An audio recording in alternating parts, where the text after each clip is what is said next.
갈라디아서 5장 1절부터 15절입니다. 오늘 본문의 배경 이해입니다.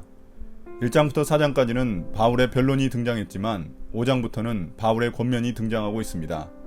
앞서 4장에서는 율법과 약속의 관계를 종과 자유인의 차이로 다뤘는데 여기서 바울은 특히 할례의 문제를 집중적으로 다루고 있습니다. 바울은 할례를 받아서는 안 된다고 단호하게 주장합니다. 왜냐하면 구원의 수단으로서 할례를 받는 것은 결국 전체 율법의 통제 아래로 들어가는 통로가 되기 때문입니다. 바울은 그리스도로 인해 자유를 얻었는데 다시금 율법의 종이 되어 할례를 받을 수는 없다고 말합니다. 그래서 바울은 성도들이 할례를 받게 되면 아예 그리스도에게서 끊어지게 된다고 강력히 경고합니다. 이를 통해 바울은 성도들에게 믿음으로 하나님의 자녀가 된다는 사실을 다시 한번 강조하며 그 믿음은 사랑으로 드러나야 한다고 말합니다. 1절입니다. 그리스도께서 우리를 해방시켜 주셔서 자유를 누리게 하셨습니다. 그러므로 굳게 서서 다시는 종살이의 멍에를 매지 마십시오. 1절에서 바울은 앞서 했던 주장의 결론을 보여줍니다. 앞에서 바울은 아브라함의 두 여인과 두 아들 이야기를 통해 우리가 종이냐 자유인이냐의 문제를 다뤘습니다. 이에 대한 바울의 결론은 그리스도께서 율법의 요구로부터 우리를 해방시켜 주셨기에 자유하게 되었다는 것입니다. 그러니 더 이상 율법의 종으로 머무를 필요가 없다는 것입니다. 2절부터 6절입니다. 나 바울이 여러분에게 말합니다. 여러분이 할례를 받으면 그리스도는 여러분에게 아무런 유익이 없습니다. 내가 할례를 받는 모든 사람에게 다시 증언합니다. 그런 사람은 율법 전체를 이행해야 할 의무를 지닙니다. 율법으로 의롭게 되려고 하는 사람은 그리스도에게서 끊어지고 은혜에서 떨어져 나간 사람입니다. 그러나 우리는 성령을 힘입어서 믿음으로 의롭다고 하심을 받을 소망을 간절히 기다리고 있습니다. 그리스도 예수 안에는 할례를 받거나 안 받는 것이 문제가 되는 것이 아닙니다. 가장 중요한 것은 믿음이 사랑을 통하여 일하는 것입니다. 이제 바울은 2절부터 율법의 멍에라고 말할 수 있는 할례에 대한 이야기를 시작합니다. 거짓 성경교사들이 핵심적으로 요구하는 율법의 행위가 바로 할례였기 때문입니다. 바울은 6절에서 할례, 그 행위 자체에 의미가 있는 것은 아니라고 말합니다. 경우에 따라서 자유롭게 할례를 받을 수도 있고 받지 않을 수도 있습니다. 그러나 할례가 구원의 조건이 된다면 문제가 달라집니다. 구원받기 위해 할례를 받으면 율법의 종이 되겠다는 하나의 약속을 하게 되는 것입니다. 또한 할례를 받으면 율법 전부를 지켜야 할 의무가 생기게 됩니다. 그렇게 되면 예수 그리스도께서 율법의 종에서 우리를 해방시켜 주신 것이 아무 소용이 없게 됩니다. 그러므로 율법으로 의롭게 되려는 사람들, 즉 율법을 행함으로 구원을 얻으려는 사람들은 그리스도와 아무 상관이 없는 사람이 되어버립니다. 그러나 우리는 예수 그리스도를 믿어 의롭게 되었을 뿐 아니라 성령에 의지하여 마지막까지 그 의를 온전히 이루어가는 것입니다. 또한 그 믿음은 하나님 사랑과 이웃 사랑을 실천함으로써 드러나는 것입니다. 7절부터 12절입니다. 여러분은 지금까지 잘 달려왔습니다. 그런데 누가 여러분을 가로막아서 진리를 따르지 못하게 하였습니까?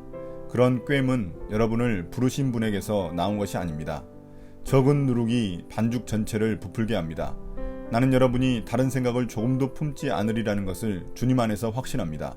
그러나 여러분을 교란시키는 사람은 누구든지 심판을 받을 것입니다.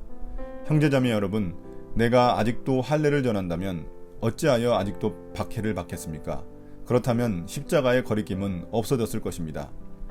할례를 가지고 여러분을 선동하는 사람들은 차라리 자기의 그 지체를 잘라버리는 것이 좋겠습니다. 여기서 바울은 거짓 성경교사들과 그 꾀임에 빠진 성도들을 강하게 비판합니다. 그들의 거짓 가르침은 마치 적은 누룩이 반죽 전체를 부풀게 하는 것과 같이 교회 전체를 죄로 오염시키고 있다고 말합니다.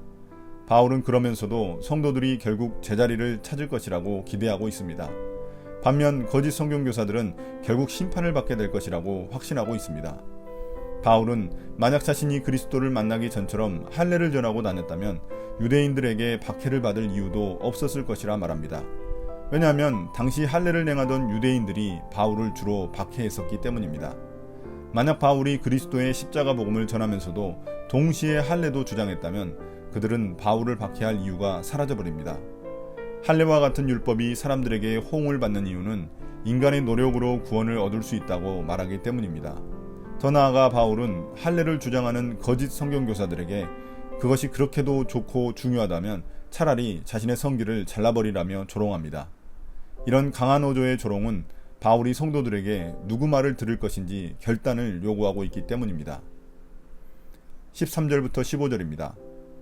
형제자매 여러분, 하나님께서는 여러분을 부르셔서 자유를 누리게 하셨습니다. 그러나 여러분은 그 자유를 육체의 욕망을 만족시키는 구실로 삼지 말고 사랑으로 서로 섬기십시오.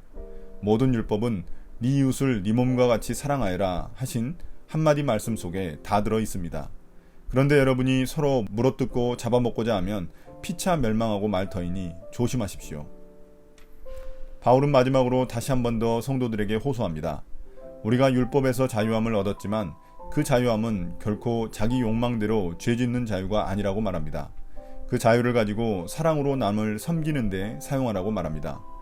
율법의 종이 될 것이 아니라 남을 섬기는 사랑의 종이 되라고 하는 것입니다. 왜냐하면 성경에서 말하는 율법의 근본 정신은 결국 네 이웃을 네 몸과 같이 사랑하라는 사랑의 계명 속에 다 들어있기 때문입니다. 사랑으로 남을 섬긴다면 율법을 주신 하나님의 참된 뜻을 행하게 되는 것입니다. 그러므로 바울은 서로 다투게 만들고 교회를 혼란에 빠뜨리는 율법의 종이 되지 말고 모두를 사랑으로 섬기는 복음의 종이 되라고 말합니다. 오늘의 묵상 포인트입니다. 주님은 죄와 종교적 속박에서 우리를 해방시켜 주셨습니다. 그러나 그 자유는 다시 죄를 행할 자유가 아닙니다.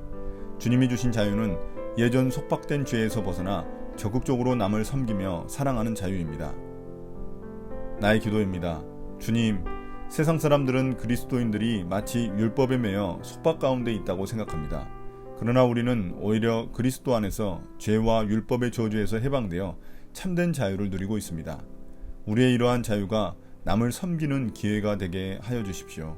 예수님 이름으로 기도드립니다. 아멘.